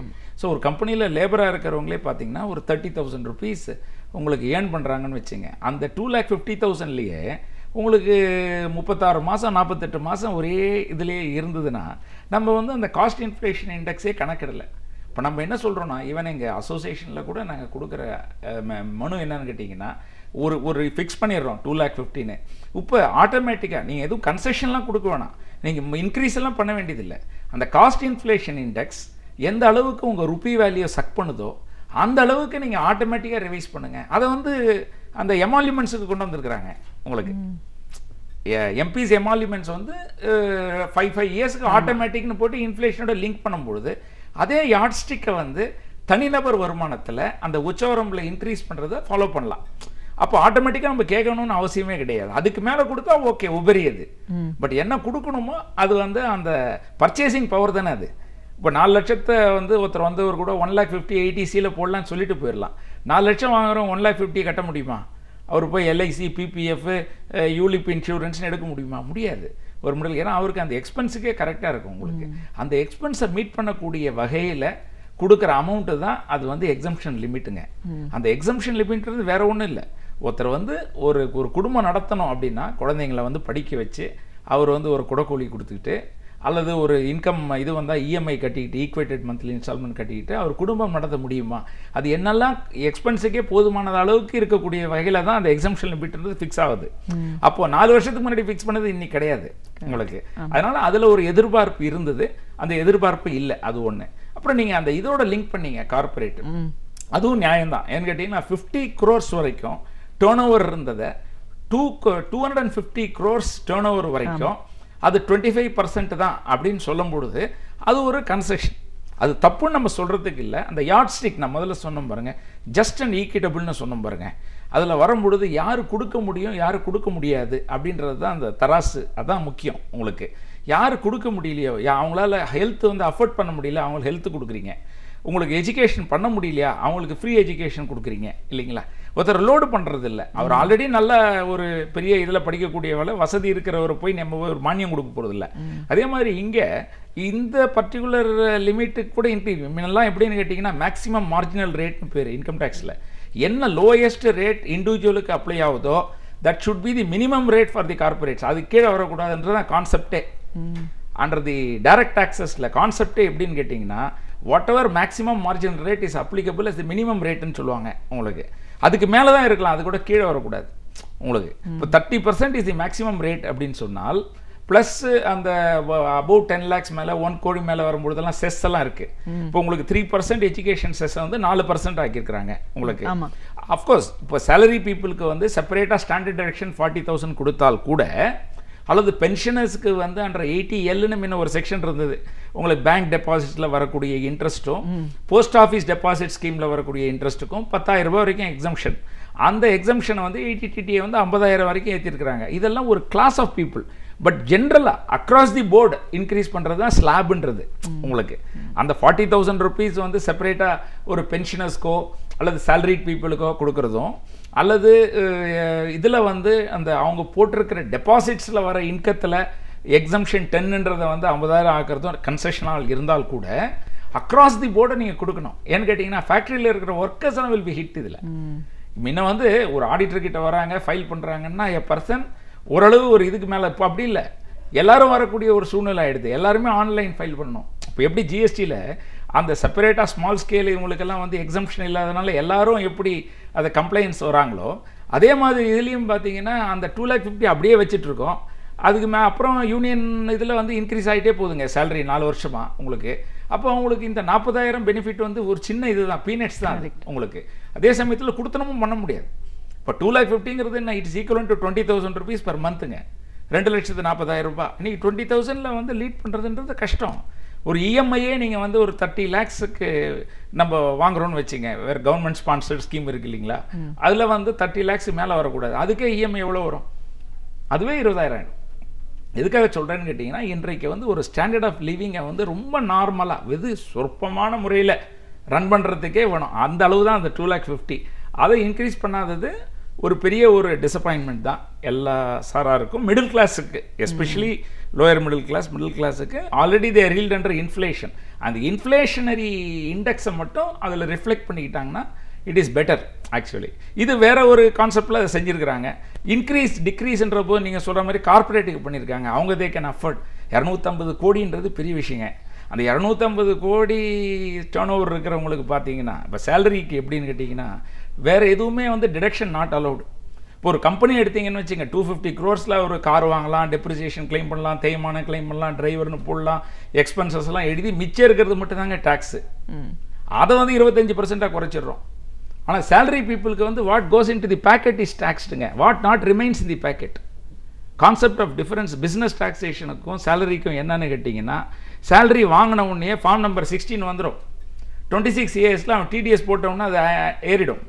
So balance amount whatever இ ரிமைன்ஸ் பிஸ்னஸ்மேனுக்கு அதுதான் டேக்ஸ். செலவெல்லாம் எழுதிட்டு மிச்சம் ஏதாவது இருந்தால் அது லாஸும் வரலாம், அது கேரி ஓவரும் பண்ணிக்கலாம். அவர் 8 yearsக்கு டெப்ரிசியேஷன்னா அன்லிமிட்டடாக அவர் கேரி ஓவர் பண்ணிக்கலாம். பிஸ்னஸ் சேலரி பர்சனுக்கு அப்படி கிடையாது. ஈவன் ஹையர் சேலரிட் பர்சனுக்கு கூட அந்த இன்ட்ரெஸ்ட் ஆன் பாரோடு மணியை வந்து சீலிங்கை வந்து ஃபிக்ஸ் பண்ணிடுறாங்க. 2 lakhs பண்ணிட்டாங்க லாஸ்ட் இயரில். அதுக்கு மேலே வந்து it will be only carried forward, you cannot alone. ஆனால் நிறைய பேர் வந்து பெரிய அமௌண்ட் வாங்குறவங்களுக்கு கூட ஃபுல்லாக வந்து அந்த இன்ட்ரெஸ்ட்டை வந்து கிளைம் பண்ணிக்க முடியல, சேலரியில் அட்ஜஸ்ட் பண்ணிக்க முடியல, ஓரளவு தான் பண்ண முடியும். அந்த மாதிரி ஒரு சேஞ்சஸ் வந்து லாஸ்ட் பட்ஜெட்டில் வந்தது. இதை பார்க்கும்பொழுது மிடில் கிளாஸ் வந்து கண்டினியூஸ்லி கெட்டிங் ஹிட்டுங்க. எஸ்பெஷலி சேலரி பீப்புள் பார்த்தீங்கன்னா மாத சம்பளம் வாங்குறவங்க. இப்போ அவர் வந்து அந்த பட்ஜெட்டில் வந்து அழகாக சொன்னாப்புல, இப்போ பிஸ்னஸ் பீப்புள் வந்து இவ்வளோ தான் கட்டுறாங்க, சேலரி பீப்புள் தான் கம்ப்ளைண்ட்ஸ் நிறையா இருக்குது, அதனால் யார் வந்து டேக்ஸ் பேயரோ அவங்கள வந்து ரிவார்ட் பண்ணணும், அதெல்லாம் கரெக்டாக இருந்தது. ஆனால் ரிவார்டு வரல. சொன்னது வந்து ரிவார்டுன்னு போட்டிருந்தது. ஆனால் அதில் பார்த்தீங்கன்னா இன்றைக்கி யார் ஹிட்டுன்னு பார்த்தீங்கன்னா மாத சம்பளம் பெறுபவர்கள், ஒரு லோயர் இதில் இருக்கிறவங்க, எஸ்பெஷலி சிட்டியில், அர்பனில், ஏன்னா அங்கே தான் ஸ்டாண்டர்ட் ஆஃப் லிவிங் கொஞ்சம் அதிகம் உங்களுக்கு. அவங்க வந்து இந்த 2,50,000 எக்ஸம்ஷன் லிமிட்டுக்குள்ளே பண்ண முடியும்னா அது ரொம்ப கஷ்டம். அது அதனால தான் சார் இப்போ இந்த ஒப்பீடு பண்ணி பார்க்க வேண்டிய அவசியமே வந்துச்சு. அது கொடுக்குறது நம்மளுக்கு அப்ஜெக்ஷன் இல்லை, பட் இங்கே பெரிய எக்ஸ்பெக்டேஷன் இருக்கும்போது இது இல்லைன்ட்டு. இன்னும் இந்த சாமானிய மக்கள் அமைப்பு சாரா தொழிலில் நிறைய பேர் ஈடுபடுறாங்க அப்படின்னும் போது அடித்தட்டு மக்கள் தான் நம்ம பார்க்குறோம். இன்றைக்கி இந்த கவர்மெண்ட் வந்ததுக்கப்புறமா எல்லாத்தையுமே வந்து நம்ம அக்கௌண்டபிலிட்டியில் கொண்டு வந்துட்டோம், எல்லாருமே அக்கௌண்ட் ஓப்பன் பண்ணணும், டிரான்சாக்ஷன்லாம் இப்படி பண்ணணும் அப்படின்ற ஒரு சூழலில் சாதாரண ஒரு ஏர்னிங்கையே முழுமையாக கொண்டு போகாத ஒரு நேரத்தில் எல்லாத்தையும் நம்ம இப்படி ஒரு சிஸ்டத்தில் கொண்டு வரோம் அப்படின்னும் போது டாக்ஸேஷன் அப்படிங்கிற விஷயத்தில் ஒரு பெரிய அளவு பாதிப்பு இருக்குது. அதுவும் நம்ம தமிழகத்தை பொறுத்த வரைக்கும் இன்னும் அது பெரிய அளவில் இருக்குன்னு தானே நம்ம சொல்ல முடியும். கட்டாயம் பாதிப்பு இருக்குது உங்களுக்கு. ஏன்னா டேக்ஸ் கலெக்ஷன் முறையில் மாற்றம், நீங்கள் சொல்கிற மாதிரியான அந்த ப்ராசஸ் இருக்குது பார்த்தீங்களா, தி டிரான்ஸ்பரன்சி அக்கௌண்டபிலிட்டின்றது வரவேற்கத்தக்கதாக இருந்தாலும் கூட உங்களுக்கு இன்றைக்கி பார்த்தீங்கன்னா ரூரல் ஏரியாவிலேருந்து டெக்னாலஜி கொஞ்சம் கம்மியாக, செல்ஃபோனை வச்சுக்கிட்டா டெக்னாலஜி தெரியும்னு சொல்ல முடியாது. ஒரு விளையாட்டாக வந்து ஒரு ஃபோனை எடுத்து பேசுகிறதும் ஒரு கேம்ஸ் பாடுறதும் வேறு விஷயம். ஆனால் அதை வந்து பேங்கிங்கில் வச்சு ஒரு பாட்டியே கொடுக்குற பேரண்ட் இதை பார்த்துக்கோ சொல்லி இது என்ன பாஸ்வேர்டு அப்படின்னு சொல்லிட்டு பாஸ்வேர்டே அவங்ககிட்ட கொடுத்தா இருக்கிறதே காணாத போயிடும் உங்களுக்கு, இல்லைங்களா? ஸோ எத்தனை பேரால் வந்து அந்த ஒன் டைம் பாஸ்வேர்டு தெரியும், எத்தனை பேருக்கு அந்த ஓடிபியை உடனே பார்க்க தெரியும். அதெல்லாம் பார்க்கும் பொழுது ஒரு ஜென்ரேஷன், நம்ம கம்ப்யூட்டரே பார்க்காம ஒரு ஜென்ரேஷன் இருக்குது ஆக்சுவலாக.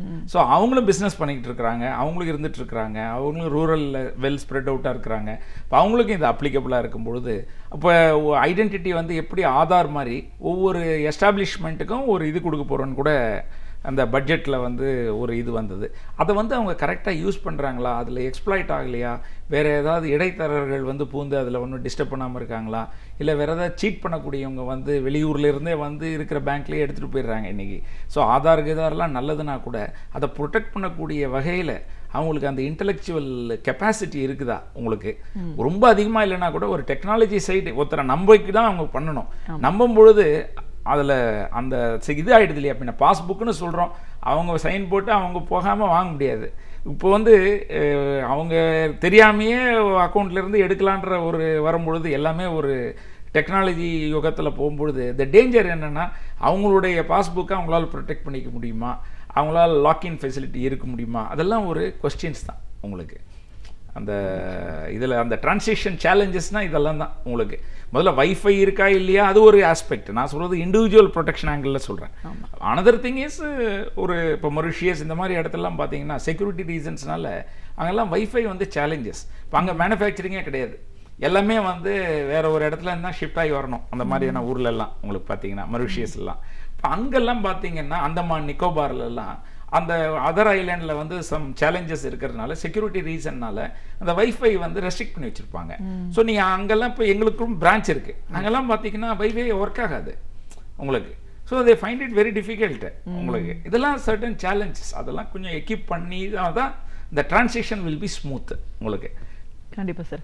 அனைத்து இந்திய வரி செலுத்துவோர் சங்கத்தின் தலைவர் அப்படிங்கிற முறையில் நிதிநிலை அறிக்கை அறிவிக்கப்பட்டிருக்கிற இந்த ஒரு சூழலில் டாக்ஸ் அப்படிங்கிறது என்ன, இது வந்து நாட்டோட வளர்ச்சிக்கு ஒரு நிதி அப்படிங்கிறது முக்கியம், அது பொருளீட்டுதலில் டாக்ஸ் ஒரு முக்கிய பங்களிப்பு அப்படின்னாலும் மத்திய அரசாங்கத்தோட பல கொள்கை முடிவுகள்னால ஒரு தனி மனிதர் எவ்வளோ தூரம் பாதிக்கப்படுறாங்க, ஒரு நாடு அப்படின்னு நம்ம சொல்கிறோம் அப்படின்னாலும் மாநில அரசாங்கத்தோட உரிமைகள்லையும் பல விஷயங்களில் தலையிடக்கூட இருக்கக்கூடிய ஒரு நிலையில தான் மத்திய அரசாங்கத்தோட செயல்பாடுகளும் இருக்கிறத நம்ம பார்க்குறோம்.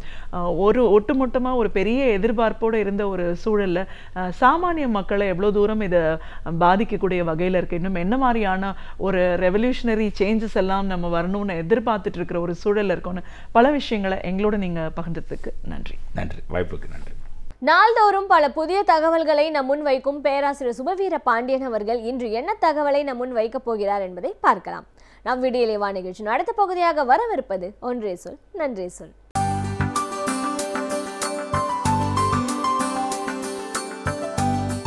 அனைவருக்கும் என் அன்பு வணக்கம். பேராசிரியர் சுப திண்ணப்பன் அவர்கள் கட்டுரை கொத்து என்னும் ஒரு நூலை எழுதியிருக்கிறார். பேராசிரியர் திண்ணப்பன் சிங்கப்பூர் பல்கலைக்கழகத்தில் பல ஆண்டுகள் பேராசிரியராக இருந்தவர். 30 ஆண்டுகளுக்கும் மேலாக சிங்கப்பூரிலேயே வாழ்ந்து கொண்டிருப்பவர். அவர் தமிழ் இலக்கியங்கள் குறித்து பல்வேறு செய்திகளை தொகுத்து ஒரு கட்டுரை நூலை தந்திருக்கிறார். 10 கட்டுரைகள் அந்த நூலில் இடம்பெற்றிருக்கின்றன. 10 கட்டுரைகளும் பல்வேறு பல்கலைக்கழகங்களில் கட்டுரை எழுத்துகளாக படிக்கப்பட்டவை. 4-5 கட்டுரைகள் திருக்குறளை பற்றியன. முதல் கட்டுரை மனோன்மணியம் சுந்தரனார் அவர்களை பற்றியதாக இருக்கிறது. மனோன்மணியம் சுந்தரனார் அவர்கள் 19ஆம் நூற்றாண்டின் இறுதியிலேயே பல தத்துவங்களை சொன்னவர், பல்வேறு விதமான நயமான கருத்துக்களை எடுத்துரைத்தவர், பெண் கல்விக்காக தன்னுடைய எண்ணங்களை எழுதியவர். ஏன் அப்படியெல்லாம் எழுதுவதில் பெருமை என்ன இருக்கிறதென்றால் அவற்றையெல்லாம் 20ஆம் நூற்றாண்டு எளிதில் வரவேற்றது. ஆனால் 19ஆம் நூற்றாண்டின் இறுதியிலேயே அவற்றை தொடக்கி வைத்தவர் மனோன்மணியம் சுந்தரனார் என்பதுதான் அந்த சிறப்பு. அவற்றை அனைத்தையும் தொகுத்து ஒரு 20 பக்கங்களில் ஏறத்தாழ ஒரு ஆய்வு கட்டுரை போலவே பேராசிரியர் சுப திண்ணப்பன் அவர்கள் அதனை எழுதியிருக்கிறார். திண்ணப்பன் அவர்கள் மிகுந்த பக்தி உடையவர், பகுத்தறிவாளர்களையும் மதிக்கிற தன்மை உடையவர், சமூக நீதியில் அழுத்தமான ஊற்றமுடையவர். அவர் மனோன்மணியம் சுந்தரனார் அவர்களினுடைய எழுத்துகள் பழமையா புதுமையா என்று கேட்டு பழமையில் வேரூன்றிய புதுமை என்று சொல்லுகிறார். 2 விதமான போக்குகள் 19ஆம் நூற்றாண்டிலே இருந்தன. பழைய மரபை பற்றி நின்றவர்கள், புதிய கிளைகளுக்கு வித்திட்டவர்கள் என்று 2 வகை உண்டென்றால், பழைய மரபை பற்றி நின்று புதிய கிளைகளுக்கும் புதிய வரவுகளுக்கும் வழிவகுத்தவர் மனோன்மணியம் சுந்தரனார் என்று பேராசிரியர் தன் நூலில் தன் கட்டுரையில் எழுதுகிறார். அவர் குறித்திருக்கிற சில செய்திகள் அன்றைக்கு 19ஆம் நூற்றாண்டு ஏறத்தாழ வைதீகத்திலே மூழ்கி கிடந்த காலகட்டம்தான். பேராசிரியர் சுந்தரனார் அவர்களும் சைவத்தில் மிகுந்த ஊற்றமுடையவர். சைவம் தமிழ் என்கிற 2ஐயும் கையிலே எடுத்து கொண்டவர். ஆனாலும் பக்திக்குள் நுழைந்து மற்றவைகளை இழந்து விடுவதற்கு அவர் தயாராக இல்லை. விவேகானந்தரும் அவரும் நேரடியாக உரையாடி இருக்கிறார்கள். நீங்கள் என்ன கோத்திரம் என்று விவேகானந்தர் கேட்டபோது நான் திராவிட கோத்திரம் என்று சொன்னவர் மனோன்மணியம் சுந்தரனார். அங்கேயே அவருடைய தெளிந்த பார்வை இருக்கிறது. நான் ஒரு குறிப்பிட்ட சாதி வட்டத்திற்குள் சிக்கிக்கொள்ளுகிறவன் இல்லை, என் கோத்திரமே திராவிட கோத்திரம் என்று அவர் சொல்லியிருக்கிறார். அந்தணர் வளர்க்கும் செந்தணல் தனிலும் எது பெரியது என்று கேள்வி கேட்டு எந்த நெருப்பு சுடும் என்று கேட்டு அந்தணர் வளர்க்கிற வேள்வியில் வளர்க்கிற செந்தணல் தீ இருக்கிறதே அதை காட்டிலும் நாட்டபிமானம் ஊட்டிய சினத்தீ பெரியது என்கிறார். ஒரு தேசத்தின் மீது மொழியின் மீது நாம் கொள்கிற பற்றின் காரணமாக எழுகிற அந்த நெருப்பு இருக்கிறதே, அது பார்ப்பனர்கள் வளர்க்கிற அந்த வேள்வியில் வளர்க்கிற அந்த தீயை விட இது சூடு நிறைந்தது என்று சொல்லுகிற போக்கை 19ஆம் நூற்றாண்டிலேயே அவர் மேற்கொண்டிருக்கிறார். அப்போது திராவிட இயக்கம் இந்த மண்ணில் வரவில்லை. சமூக நீதிக்கான குரல்கள் வெகுவாக எழவில்லை. ஆனால் சுந்தரனார் அன்றைக்கே தெளிவாக சொல்லியிருக்கிறார், எங்கள் நாட்டபிமானம் ஊட்டுகிற சினத்தீ உங்கள் நெருப்பை விட கடுமையானது என்கிறார். அப்படி இன்னும் பல இடங்களில் அவர் உணர்ச்சி வயப்பட்டு எழுதியிருக்கிற பல வரிகள் உண்டு. அவர் பயன்படுத்திய அந்த வரிகள்தான் பிற்காலத்தில் அறிஞர் அண்ணா அவர்களால் கையாளப்பட்டு இன்றைக்கும் நாடு முழுவதும் பரவி நிற்கிறது. இப்படை தோற்கின் எப்படை வெல்லும் என்பதெல்லாம் சுந்தரனார் எழுதி தந்த வரிதான். எனவே அப்படிப்பட்ட உணர்ச்சிகரமான வரிகளை அவர் எழுதுகிற போது மென்மையாக சாந்தமாக இருக்க வேண்டாமா என்று கேட்டால் அதற்கும் அவர் விடை சொல்லுகிறார். காரணம், சுந்தரனார் அடிப்படையில் ஒரு தத்துவ பேராசிரியர். தத்துவ பேராசிரியர்கள் இயல்பாக உணர்ச்சி வயப்பட மாட்டார்கள். ஆனால் சுந்தரனார் உணர்ச்சி வயப்பட்டு விட்டு அதற்கு காரணமும் சொல்கிறார். ஏன் நான் உணர்ச்சி வயப்படுகிறேன் என்றால், உரிமை போரில் ஆண்மையை காப்பாற்றாதவரின் சாந்தம் இருக்கிறதே, அது பெருமையில் பிணத்தில் எழுந்ததோர் சீதம் என்கிறார். சீதம் என்றால் குளிர்ச்சி. உடல் குளிர்ச்சியாக இருப்பதை நாம் பாராட்டலாம். காய்ச்சல் கூடாது, உடல் கொதிக்கக்கூடாது, ஒரு அளவுக்கு மேல் வெப்பம் ஏறக்கூடாது, உடல் குளிர்ச்சியாக வைத்து கொள்ள வேண்டும், சரிதான். ஆனால் எல்லா உடல் குளிர்ச்சியையும் நாம் பாராட்ட முடியுமா? பெருமையில் பிணம், பெருமை இல்லாத பிணத்தை விட குளிர்ச்சியாக வேறொன்றும் இருக்காது. அதுதான் அந்த சீதம். அந்த சீதடம் என்றாலே குளிர்ச்சி தான். ஒரு பிணத்தின் மீது இருக்கிற குளிர்ச்சியை எப்படி பாராட்ட முடியாதோ அப்படி உரிமைக்காக போராடாதவர்களினுடைய அமைதியை பாராட்ட முடியாது என்கிறார். மிக ஆழமான பொருளுடைய வரி. உரிமைக்காக ஆண்மை போரை நடத்தாதவர்களினுடைய சாந்தம் இருக்கிறதே, அதை பாராட்ட முடியாது. அந்த அமைதி பிணத்தில் இருக்கிற குளிர்ச்சி மாதிரி என்று கடுமையாக சுந்தரனார் சொல்லுகிறார். இவையெல்லாம் ஏறத்தாழ 120 ஆண்டுகளுக்கு முன்னால் சொல்லப்பட்டவை என்பதுதான் இந்த வரிகளுக்கு இருக்கிற சிறப்பு. மிக உணர்ச்சிகரமான எழுச்சிமிக்க உரையாடல்கள், பாடல்கள் எல்லாம் வந்த காலத்திற்கு முன்பு மிக அமைதியாக வைதீகமாக ஒரு மரபை சார்ந்து வாழ்ந்த காலத்தில் மரபை உடைத்து பேசியவராக சுந்தரனார் தென்படுகிறார்.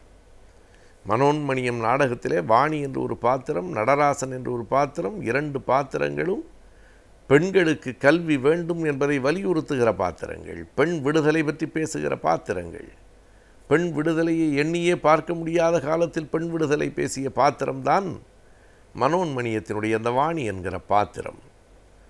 அதற்கு முன்பாக நாம் தேடி பார்த்தால் மயூரம் வேதநாயகம் பிள்ளை மட்டும்தான் கிடைப்பார். மயூரம் வேதநாயகம் பிள்ளை மட்டும்தான் 1876 பெண் மானம் என்றும் பெண்மதி மாலை என்றும் பெண் கல்விக்காக, பெண் உரிமைக்காக, பாலிய விவாகத்தை எதிர்ப்பதற்காக தன்னுடைய எழுத்துக்களை படைத்தவர். இப்படி தேடி பார்த்துத்தான் நாம் அறிய முடியும். ஆனால் சுந்தரனார் தத்துவம் அறிந்தவராக சைவ மதத்தில் அவருக்கு அன்றைக்கு இருந்த காலகட்டம் முழுவதும் சைவமும் தமிழுமாக இருந்த காலகட்டம். அந்த நேரத்தில் இப்படிப்பட்ட செய்திகளை அவர் தன் காப்பியத்திலே படைத்திருக்கிறார். அந்த காப்பியத்தில் இருக்கிற வரிகள் 1 நூற்றாண்டுக்கு பிறகும் புகழ்பெற்றவையாக விளங்கும் என்று அவரே கூட எண்ணி பார்த்திருக்க முடியாது. ஒருவேளை சுந்தரனார் அந்த நாடக காப்பியத்தை எழுதாமல் போயிருந்தால் தமிழில் நாடகத்தமிழ் என்பதே இல்லை, பழங்காலத்தில் இருந்த நாடகத்தமிழ் நூல்களோடு அது முடிந்துவிட்டது என்று சொல்லத்தக்கும் நிலை வந்திருக்கும். நாடகத்தமிழுக்கு புத்துயிர் தந்தவர் சுந்தரனார்தான். அவரை பற்றிய இந்த கட்டுரை பல நல்ல செய்திகளை நமக்கு கொண்டு வந்து சேர்க்கிறது. நாளுக்கு நாள் பல புதிய நோய்களுக்கு நாம் ஆளாகின்றோம். எனவே இந்த நோய்களில் இருந்து நம்மை நாம் எவ்வாறு பாதுகாத்துக் கொள்ளலாம் என்பதை பற்றி அறிந்து கொள்வதே இந்த மருத்துவம் பகுதி. நம் வீடியோலே வா நிகழ்ச்சியின் அடுத்த பகுதியாக வரவிருப்பது ஆலோசனை நேரம்.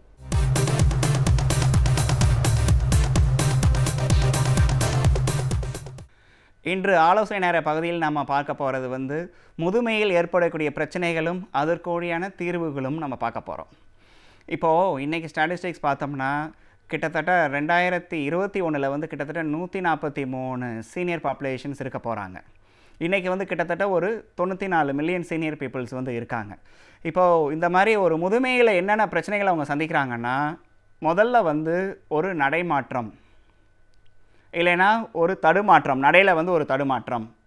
3, அவங்களுடைய வலுவுத்தன்மை, உடம்பில் ஏற்படக்கூடிய வலுவுத்தன்மை குறைகிறது, இல்லை கண் பார்வை குறைகிறது, இல்லை கால் கையில் இருக்கிற ஸ்ட்ரென்த்து குறைகிறது. இது எல்லாமே முதுமையில் அவங்க கீழே விழுகிறதுக்கோ அவங்களுக்கு நடைமாறுறதுக்கோ ஒரு முக்கியமான காரணமாக இருக்குது. இன்றைக்கி முதுமையில் இருக்கிறவங்க பார்த்திங்கன்னா மோஸ்ட்லி அவங்க ரொம்ப ஒரு ஹோம் பவுண்டாவோ இல்லை ஒரு ரூமுக்குள்ளே தான் அவங்களுடைய வாழ்க்கையே இருக்குது. எங்கேயுமே அவங்க ரொம்ப வெளியே போகிறது கிடையாது. மேக்ஸிமம் ஒரு வீட்டில் இருக்காங்க அப்படின்னா ஒரு பேரப்பிள்ளையில் கொண்டு போய் ஒரு ஸ்கூலில் விடுறது, சாயந்தரம் கூப்பிட்றது தான் அவங்களுடைய மேஜராக ஒர்க்காக இருக்குது. அது போக அவங்களுக்கு வெளி வேலைகள்ங்கிறது எதுவுமே கிடையாது. இல்லை ஒரு சிலர் ஏதாவது ஒரு ரீக்ரியேஷனல் கிளப், ஒரு வாக்கிங்கோ அந்த மாதிரி தான் பண்ணுறாங்க. ஸோ அவங்க அங்கே பேர்ன் பண்ணக்கூடிய கலோரிஸ், அவங்களோட எனர்ஜி எக்ஸ்பெண்டிச்சர் வந்து ரொம்ப கம்மி. அவங்களுடைய எடுத்துக்கூடிய உணவுகளுக்கு கூட அவங்களால வெளியே போய் பயிற்சி செய்ய முடியாதது அவங்களுக்கு அந்த முதுமையில் வந்து ஒரு உடல் எடை அதிகரிக்கிறதுக்கு ஒரு முக்கியமான காரணமாக இருக்குது. ஸோ அவங்களாம் என்ன பண்ணலாம் அப்படின்னா, இந்த மாதிரி கால் சதையவோ, நம்ம கை சதைகள், நம்ம கார்டியோ, அதாவது நம்மளுடைய சுவாசம் மற்றும் ஹார்ட் நல்லா ஃபங்க்ஷன் பண்ணுறதுக்கு சின்ன சின்ன கார்டியோ எக்ஸசைசஸ்கள் அவங்க செய்யலாம். அது போக அவங்களுடைய பேலன்ஸை இம்ப்ரூவ் பண்ணுறதுக்கு சில பேலன்ஸ் எக்ஸசைஸ்கள் அவங்க செய்யலாம். இப்படி எக்ஸசைஸ் பண்ணிக்கிட்டே வந்தாங்கன்னா அவங்களுடைய உழவுக்குரிய தன்மையும் நம்மளால் கண்டிப்பாக குறைக்க முடியும். இன்றைக்கி ஜீரியாட்ரிக் பாப்புலேஷன் எங்கே இருக்காங்கன்னு பார்த்தீங்கன்னா, 70% ஆஃப் தி பாப்புலேஷன் வந்து தன்னுடைய சன் வீட்டில், ஒரு 10% வந்து டாட்டர் வீட்டில், இன்னொரு 10% வந்து தனிமையில் இருக்காங்க. ஒரு 6% ஆஃப் ஜீரியாட்ரிக் பீப்புள் வந்து அவங்க ஒய்ஃபோடு சேர்ந்துருக்காங்க. ஸோ அவங்களுக்கான நேரங்கள் செலவழிக்கிறதோ, அவங்களுடைய உடல்நலனை பாதுகாக்கிறதுக்குரிய டைமோ அவங்களுக்கு ரொம்ப கிடைக்கிறது கிடையாது. இப்போது துணைவியாரோட இருக்காங்கன்னா துணைவியாரும் வயசானவங்களாக இருக்காங்க. ஸோ அப்போ அந்த துணைவியாரை கூட இருந்து கேர் பண்ணுறதுக்கே அவங்களுக்கு நேரம் சரியாக இருக்குது.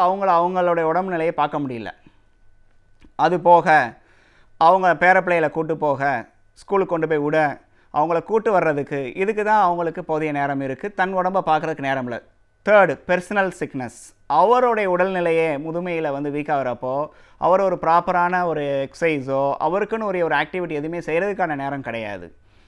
ஸோ ஒரு முதுமையில் இருக்கிறவங்க வந்து சிம்பிளாக வீட்டில் இருந்துட்டு கூட அவங்களுடைய சதைகளை வலுப்படுத்தக்கூடிய பயிற்சிகளை வந்து கண்டிப்பாக செய்யலாம். ஒரு சின்ன ஒரு 1/2 கிலோ இல்லைனா ஒரு கிலோ எடையை வைத்து கைக்கும் காலுக்கும் வச்சு செய்கிற பயிற்சிகள் செய்யலாம். ரெசிஸ்டன்ஸ் பேண்ட்ஸ், தெரா பேண்ட்ஸ் அந்த மாதிரி இருக்குது, அதை வச்சு கையில் வச்சு மடக்கி செய்கிற பயிற்சிகள் செய்யலாம். 3, ஃப்ளெக்சிபிலிட்டிங்கிறது நம்மளுடைய சதையோடைய ஸ்ட்ரெச் கூட்டுறதுக்கு கையை வச்சு கால் விரலை தொடுறது, இந்த மாதிரி சிறிய பயிற்சிகள் செய்யலாம். பேலன்ஸ்க்கு ரொம்ப முக்கியமானது வந்து ஐஸ்க்கு அப்புறம் நம்மளுடைய ஜாயின்ட்ஸ் வந்து ரொம்ப ரொம்ப முக்கியம். ஸோ ஜாயின்ட்ஸை வந்து அவங்க ப்ராப்பராக ஸ்ட்ரென்தன் பண்ணுறதுக்கு ஒரு சேரோ ஒரு ஸ்டூலையோ சப்போர்ட் பண்ணி ஒரு காலில் நிற்கிற மாதிரி பயிற்சி செய்யலாம். ஒரு காலை நின்றுட்டு ஒரு காலை பின்னாடி மடக்கிற பயிற்சி செய்யலாம். அடி மேலே அடி வச்சு நடக்கிற பயிற்சி செய்யலாம். சைடு வாக்கிங், இந்த மாதிரி பேலன்ஸ் எக்ஸசைஸ்கள் வந்து கண்டிப்பாக ஒரு ஃபிசியோதெரபிஸ்ட் ஆலோசனையோடு பண்ணாங்கன்னா கண்டிப்பாக அவங்களால உழுவுறதையும் பாதிக்க முடியும், அவங்களுடைய பேலன்ஸையுமே வந்து கண்டிப்பாக இம்ப்ரூவ் பண்ண முடியும். இத்தகைய எக்ஸசைஸ் பண்ணுனா அவங்கள எடுக்கக்கூடிய உணவு, அதாவது கலோரிக் வேல்யூவுமே எக்ஸசைஸ் மூலியமாக பேர்ன் பண்ணுறதுக்குரிய சந்தர்ப்பமும் அவங்களுக்கு கிடைக்கிது. பொதுவாக பார்த்திங்கன்னா ஜீரியாட்ரிக் பீப்புள்ஸ் வந்து பொதுவாக வீட்டில் என்ன இருக்கோ, பேரண்ட்ஸ் நம்ம சன் ஆர் டாட்டர் அவங்க என்ன வாங்கி கொடுக்குறாங்களோ அதை அதிகமாக ஒன்று உட்கொள்ளிட்டு அவங்க வீட்டுக்குள்ளே இருக்காங்க. இதனால் இவங்களுக்கு அடுத்து மேஜர் ஹெல்த் ப்ராப்ளம்ஸ் பார்த்தோம்னா நமக்கு ஹார்ட் அட்டாக் வர்றதுக்கோ, ஸ்ட்ரோக் வர்றதுக்கோ, ஹை பிளட் ப்ரெஷர் வர்றதுக்கோ, சுகர் வர்றதுக்கோ அவங்களுடைய வாழ்க்கை முறை வந்து ஒரு முக்கியமான காரணமாகிடுது. நிறைய பேர் வந்து முதுமையில் வந்து என்ன சொல்கிறாங்கன்னா, முதுமையில் வெளியே போகக்கூடாது, வீட்டுக்குள்ளே இருங்கிறாங்க. ஸோ வீட்டுக்குள்ளே இருக்கிறப்போ ஒரு நேச்சுரலான ஒரு சன்லைட்டு கூட அவங்க உடம்புல கிடைக்கிறது கிடையாது. ஏன்னா வயதாக என்ன ஆகுது, உடம்புல இருக்கிற கால்சியமும் விட்டமின் டியும் ஜென்ரலாகவே குறைய ஆரம்பிக்குது. நமக்கு அது கிடைக்கிறது வந்து நேச்சுரல் சன்லைட். ஸோ அந்த சன்லைட் சோர்ஸ்லேயுமே அவங்க வெளியே போகாமல் இருக்கிறது அவங்களுடைய எலும்பு தன்மையும் அவங்க சதையில் இருக்கிற வலுவுத்தன்மையும் கொஞ்சம் கொஞ்சமாக குறைய ஆரம்பிக்குது. ஸோ இதுக்கெல்லாம் பெஸ்ட்டு வந்து அவங்க என்ன பண்ணலாம்னா, ஒரு இயர்லி மார்னிங் ஒரு 6 o'clock ஒரு 6:30க்கு மேலே கொஞ்சம் ஒரு சன்லைட் எக்ஸ்போஷர் அந்த மாதிரி நேரங்களில் உட்காரலாம். இல்லை பக்கத்தில் இருக்கிற கிளப் ஆக்டிவிட்டீஸ், பக்கத்தில் இருக்கிற பார்க்லேயோ ஒரு கிளப்லேயோ போய் அவங்க ஃப்ரெண்ட்ஸோட மிங்கிள் பண்ணலாம். அதே ஏஜ் குரூப் பீப்புளோட சேர்ந்து வாக் பண்ணலாம்.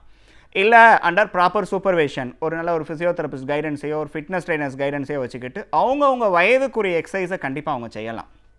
ஸோ ஒரு ப்ராப்பர் கைடன்ஸ்லையும் ஒரு ப்ராப்பரான ஒரு பேட்டர்னில் எக்ஸசைஸ் பண்ணோம்னா கண்டிப்பாக எந்த வயதுலையுமே நம்ம செய்கிற எக்ஸசைஸ் வந்து நம்மளை பாதிக்காது. அது முதுமைக்கும் கண்டிப்பாக பொருந்தும். நிறைய நினைக்கிற முதுமை ஆகிட்டா நம்ம ஒன்றுமே பயிற்சி செய்யக்கூடாது, நடந்தால் போதும்னு நினைக்கிறாங்க. நடக்கிறது வந்து காலுக்குரிய பயிற்சி மட்டுமான்னு தவிர மற்றபடி நம்ம கை சதைகளையோ நம்ம பேலன்ஸுக்கோ நம்மளுடைய ஸ்ட்ரென்த்துக்கோ அதுக்கு தகுந்த மாதிரி பயிற்சி செஞ்சுக்கிட்டே வந்தாங்கன்னா அவங்க நடக்கிறதுக்கோ ஒரு ரோடை கிராஸ் பண்ணுறதுக்கோ இல்லை ஒரு பொருளை குனிஞ்சு எடுக்கிறதுக்கோ அவங்களா உட்காந்து அவங்க செப்பலை மாட்டுறதுக்கோ கண்டிப்பாக அவங்களால முடியும். அந்த மாதிரி ஃப்ளெக்சிபிலிட்டி வந்து நம்ம எக்ஸசைஸ் செய்ய அவங்களுக்கு இம்ப்ரூவ் ஆகும். ஸோ அவங்களுடைய ஒரு குவாலிட்டி ஆஃப் லைஃபையுமே கண்டிப்பாக வந்து ப்ராப்பரான ஒரு எக்ஸசைஸ் மூலிமா அவங்களால கண்டிப்பாக இம்ப்ரூவ் பண்ண முடியும்.